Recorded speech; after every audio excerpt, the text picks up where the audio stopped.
నమస్తే, welcome to our channel. నేను మీ పద్మావతి. ఈరోజు మనతో పాటు ప్రముఖ astrologer and life coach Bala Tripura Sundari ఉపాసకులు డాక్టర్ ఆర్బి సుధ గారు ఉన్నారు. మరి ఆమెతో మాట్లాడి ప్రస్తుతం ఉగాది అంటే మరి అందరికీ తెలుసు. మరి ఉగాది రోజున ఉగాది పచ్చడి అనేది ప్రతి మనిషి మీద ఎలా ప్రభావితం చూపిస్తుంది, మరియు రాసుల గురించి పూర్తి వివరాలు తెలుసుకునే ప్రయత్నం చేద్దాం. అయితే ఇందులోనే మరి ముఖ్యంగా చూసుకోవాల్సింది గ్రహాలు.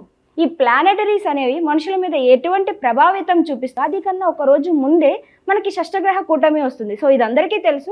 సో షష్టగ్రహ కూటమి వల్ల వచ్చే ప్రభావితాలు ఏంటి అనేది కూడా తెలుసుకునే ప్రయత్నం చేద్దాం. అయితే మీరు కూడా వీడియోని ఎక్కడ కూడా స్కిప్ చేయకుండా పూర్తిగా చూసేయండి. నమస్కారం మ్యామ్. నమస్కారం మ్యామ్, యాక్చువల్లీ ఉగాది శుభాకాంక్షలు మీకు కూడా ముందుగా. మీకు విశ్వవసు నామ సంవత్సర ఉగాది శుభాకాంక్షలు మీకు ప్రేక్షకులు. మ్యామ్, ఇప్పటి వరకు కూడా మనకి న్యూ ఇయర్ వచ్చినప్పటికీ కూడా క్రోధినామ సంవత్సరమే నడిచింది. అయితే ఇప్పుడు శ్రీ విశ్వావసు నామ సంవత్సరం సందర్భంగా మనము ముందుకు సాగుతాం ఉగాది నుంచి.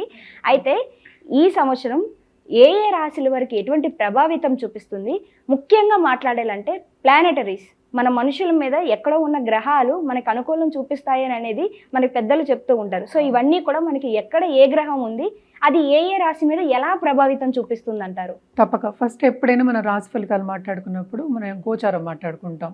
గోచార రీత్యా మాట్లాడుకోగలం. ఎందుకంటే వ్యక్తిగత జాతకం అనేది ఒక్కొక్కరికి డిఫరెంట్. ఎప్పుడు నేను చెప్తూ ఉంటాను అనమాట, photograph of heaven when you're born. అంటే ఏంటి, నువ్వు పుట్టినప్పుడు ఆ ఫోటో హెవెన్లో ప్లానెటరీ పొజిషన్స్ ఎలా ఉన్నాయో చూసుకుంటే దాన్ని బట్టి నీ లైఫ్ అనేది నడుస్తుంది. దాన్ని బట్టి మన ప్రెడిక్షన్స్ అనేవి ఇస్తాం. అలాగే గ్రహాలు అనేవి మూవ్ అవుతూ ఉంటాయి. మనం ఎక్కడ ఏంటి నిల్చునే లేదు, లైఫ్ కూడా అంతే, మూవ్ అవుతూనే ఉండాలి, ఒక చోట కూర్చోలేము. సో మూవ్ అవుతూ ఉన్నప్పుడు మనకి తెలుసు 9 ప్లానెట్స్ ఉన్నాయి, 12 మనం భావాలు అంటాం, రాసులు అంటాం. ఎప్పుడు రాశి ఫలితాలు చెప్పినప్పుడు మనం రాసులు తీసుకుంటాం అనమాట. దాన్ని మనం భావాల కింద కూడా తీసుకుంటూ ఉంటాము. మోస్ట్ ఇంపార్టెంట్ ఈ సంవత్సరం యాక్చువల్గానే ఏంటంటే మనకి ఈ ఉగాది నుంచి, అసలు ఉగాది అంటే ఏంటి, న్యూ ఇయర్ మనకి తెలుసు, కొత్త సంవత్సరం అంటే ఒక యుగం ముగించి ఇంకో యుగం స్టార్ట్ అవుతుంది అనేది ఉగాది అనేది ఒక మీనింగ్ అనమాట దానికి. బట్ మోస్ట్ ఇంపార్టెంట్ ఏంటంటే ఇవి సోలార్ ఎక్లిప్సెస్ 2 వెళ్ళిపోతున్నాయి. మనకి ఎప్పటికైనా తెలుసు మన చంద్రమానం మనం ఎక్కువ చేసుకుంటాం, ఎందుకంటే చంద్రుడిని చూసి చేసుకుంటాం ఎక్కువ సూర్యమానం కన్నా. సో ఎప్పటికైనా అమావాస్య తర్వాత మనకి ఒక మంత్ అనేది స్టార్ట్ అవుతుంది, ఒక నెల అనేది స్టార్ట్ అవుతూ ఉంటుంది. మనకి తెలిసిన ఒక విషయం, అది పాడ్యమి రోజు, శుద్ధ పాడ్యమి రోజు మనకి స్టార్ట్ అవుతూ ఉంటుంది. అది ఉగాది మనకి ఈసారి మార్చ్ 30, 2025కి మొదలవుతోంది. అలాగే మార్చ్ 2026 వరకు ఉందన్నమాట, 1 ఇయర్ మనకి. మనం ఇప్పుడు మాట్లాడుకునేది ఆ రాశి ఫలితాల గురించే. బట్ మోస్ట్ ఇంపార్టెంట్, రాశి ఫలితాలు ఎలా మాట్లాడుకోవాలి అంటే ఫస్ట్ మనం గ్రహాలు ఎక్కడ ఉన్నాయనేది చూసుకోవాలి. అది చూసుకోకుండా ఎలా ప్రెడిక్షన్స్ ఇస్తాము. చాలామంది ఉత్తిని ఫోన్లు చేసి అడిగేస్తూ ఉంటారు, అంటే మాది ఈ రాశి మాకు ఇది చెప్పేయండి అండి. రాశి బట్టి మనం చెప్పగలం కొన్ని, కానీ అన్ని గ్రహాలని మనం తీసుకోవాలి, ఎక్కడున్నాయో పొజిషన్స్ తీసుకుని ఎలా పొజిషన్ ఉన్నాయో, ఎలా మాట్లాడుతున్నాయో ఒక గ్రహాలకి, అంటే ఎలా కలయిక ఉందో అవన్నీ చూసుకున్న తర్వాతే మనం ఒక రాశి ఫలితం అనేది, ఒక ఫలితం అనేది ఆర్ ప్రెడిక్షన్ అనేది చెప్పగలం. సో మోస్ట్ ఇంపార్టెంట్ ఈ ఇయర్ ఏమవుతుంది అనేది చూద్దాం. మ్యామ్, ధనస్సు రాశి వారికి ఉగాది నుంచి ఉగాది వరకు చూసుకున్నట్టయితే కనుక ఎటువంటి ఫలితాలు కనిపిస్తున్నాయి, దాంతోపాటుగా వీరు ఎటువంటి పరిహారాలు చేసుకోవాలంటారు ఈ సంవత్సరం అంతా కూడా? తప్పక ధనుసు రాశి వాళ్ళకి కూడా మిశ్రమ ఫలితాలే ఘోషిస్తున్నాయని చెప్పాలి. ఎందుకంటే ఈ రాశికి అధిపతి 6వ ఇంట్లో పడున్నారు. మంచి సంచారమే, గురువు ఎక్కడున్నా మంచి ఇస్తాడు. కానీ ఏంటంటే 7th హౌస్లో ప్రస్తుతం మనకి కుజుడు ఉన్నారనమాట. కుజుడు కూడా మళ్ళీ నీచి పడతారు, 12th లార్డ్. సో తప్పక ఫారిన్లో ఉన్న వాళ్ళకి కానీ, లేకపోతే ఫారిన్లో వెళ్ళి చదువుకోవాలి, సెటిల్ అవ్వాలి అన్న వాళ్ళకి కానీ, అంటే దూర దేశాలు మనం చెప్పేది, అక్కడ సెటిల్ అయ్యే ఛాన్సెస్ ఎక్కువ కనిపిస్తున్నాయి. అలాగే అక్కడ ఆల్రెడీ సెటిల్ అయిన వాళ్ళు ఉంటారు కదా, కొంతవరకు ఉద్యోగంలో ప్రాబ్లమ్స్ ఉన్న వాళ్ళకి కానీ, ఏమైనా ఉద్యోగం లేకపోవడం కానీ, ఇలాంటి వాళ్ళు ఉన్న వాళ్ళ కానీ తప్పక వాళ్ళకి చాలా బాగుంటుంది సంవత్సరం అంతాను. ఎందుకంటే గురువు కూడా మనకి 7th హౌస్కి వెళ్తున్నారు మేలో. సో తప్పక గురు చూపు ఉన్నారు కనుక తప్పక వాళ్ళకి కెరియర్ అనేది డెవలప్ అవుతుంది. అండ్ ఆల్సో ఏంటంటే సపోర్ట్ అనేది వస్తుంది.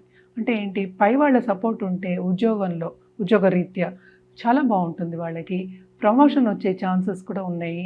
అలాగే వాళ్ళు చేసే పనిలో అభివృద్ధి చెందే ఛాన్సెస్ ఎక్కువ కనిపిస్తున్నాయి. అండ్ ఆల్సో స్టడీ కూడా పై చదువులు కానీ, లేకపోతే ఒక డిప్లొమా తీసుకోవడం కానీ, ఇంకోటి సర్టిఫికేషన్ తెచ్చుకోవడం కానీ, ఇవన్నీ కూడా బాగున్నాయి. జనరల్గా కూడా ఎక్కువ మనం ధనుసుని ఏంటంటే నాలెడ్జ్ గెయినింగ్కి చెప్తాం. పెద్ద పెద్ద కన్సల్టెంట్స్ కానీ, లేకపోతే సీఈఓస్ కానీ, లేకపోతే రిలీజియస్ మత గురువులు కానీ, వీళ్ళందరూ కూడా ఉంటూ ఉంటారు. సో తప్పక వాళ్ళకి చాలా బాగుంది. ఈ రాశిలో ఉన్న పాలిటీషియన్స్ కూడా తప్పక ప్రజల మన్నను పొందుతారు. Second half of this year బ్రహ్మాండంగా ఉంటుంది. దాంపత్య జీవితంలో కొంతవరకు అనుకూల పరిస్థితి అనేది నెలకొంటుంది. అంటే ఏంటి, మిస్అండర్స్టాండింగ్స్ అనేవి తక్కువ అవుతాయి. అందరూ సపోర్ట్కి వస్తారు. నేను ఇందాక నుంచి అదే చెప్తున్నాను. వాళ్ళకి చాలా సపోర్ట్ సిస్టమ్ ఉంటుంది కనుక ఏది వచ్చినా తట్టుకోగలిగే శక్తి అనేది ఉంటుంది. అండ్ ఆల్సో ఏంటంటే వీళ్ళకి తప్పక డబ్బు వచ్చే సూచనలు ఎక్కువ కనిపిస్తున్నాయి. అంటే ఫైనాన్షియల్ స్టెబిలిటీ అండ్ స్టేటస్, కుటుంబ పరంగా స్టేటస్ ఇంప్రూవ్ అయ్యే ఛాన్సెస్ ఎక్కువ కనిపిస్తున్నాయి అన్నమాట. ఇది మనం సంవత్సరం పొడుగు మాట్లాడుకుంటున్నాం. ఎత్తు తగులు అనేది కామన్. జూపిటర్ మూవ్ అయిన తర్వాత వీళ్ళకి చాలా చాలా బాగుంటుందని చెప్పుకోవాలన్నమాట. అండ్ ఆల్సో మనకి second and third lord, fourth level, so comfort level పెరుగుతుంది. అంటే బ్రాండెడ్ వస్తువులు కొనుక్కునే ఛాన్సెస్, ఖరీదైన వస్తువులు కొనుక్కునే ఛాన్సెస్ అన్నీ కనిపిస్తున్నాయి. ఇన్వెస్ట్మెంట్స్ చేసే ఛాన్సెస్ కనిపిస్తున్నాయి. అంటే ఎక్కడున్నా వాళ్ళు ఇన్వెస్ట్మెంట్స్ చేసుకుని ముందుకు తీసుకెళ్తారు. అంటే ఫ్యూచర్ గురించి ఆలోచించి ప్లానింగ్ చేసుకుంటారని చెప్పొచ్చు అనమాట. దాని గురించి వాళ్ళు లోన్స్ తీసుకునే ఛాన్సెస్ కూడా ఎక్కువ కనిపిస్తున్నాయి. టు సర్టన్ ఎక్స్టెంట్ ఎప్పటి నుంచో వాళ్ళు మెడికల్ ఇష్యూస్ ఉన్న వాళ్ళకి కానీ, లేకపోతే అనారోగ్యంతో బాధపడే వాళ్ళందరికీ కూడా ఈ సంవత్సరం కొంత ఊరట కలిగే ఛాన్సెస్ ఎక్కువ కనిపిస్తున్నాయి. అండ్ ఆల్సో ఏంటంటే స్టేటస్ పెరుగుతుంది. అండ్ ఆల్సో అంటే ఉన్నత వ్యక్తులతో సత్సంబంధాలు ఏర్పడతాయి అన్నమాట. అండ్ ఏవైనా మనం చూసామంటే శుభ ఖర్చులు, వృధా ఖర్చులు కొంచెం తక్కువే ఈ సంవత్సరం అంతా ధనుసు రాశి వాళ్ళకి. సో బాగుంటుంది ఈ సంవత్సరం అంతా. అంటే ఏంటి, సక్సెస్ఫుల్ ఇయర్ కింద మనం చెప్పుకోవచ్చు అనమాట. పరిహారాల విషయానికి వస్తే కనుక తప్పక వీళ్ళు గురు కాళ్ళు పట్టుకోవాల్సిందే.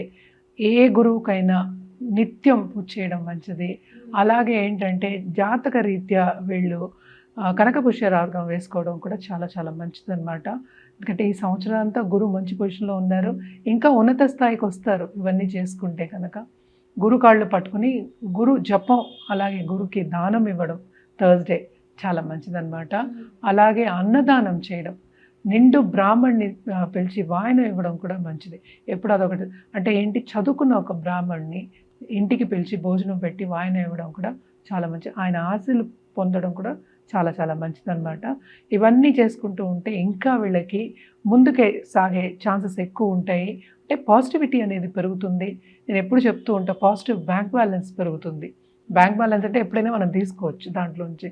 సో పాజిటివిటీ అనేది పెరిగి ఫ్యూచర్ అనేది ఇంకా బాగుంటుంది, బ్రహ్మాండంగా ఉంటుంది అన్నమాట. Thank you so much ma'am. ధనుసు రాశికి ఏ విధంగా ఉంటుందో పాటుగా పరిహారాలు ఏం చేసుకోవాలో కూడా చాలా చక్కగా వివరించారు. Thank you so much.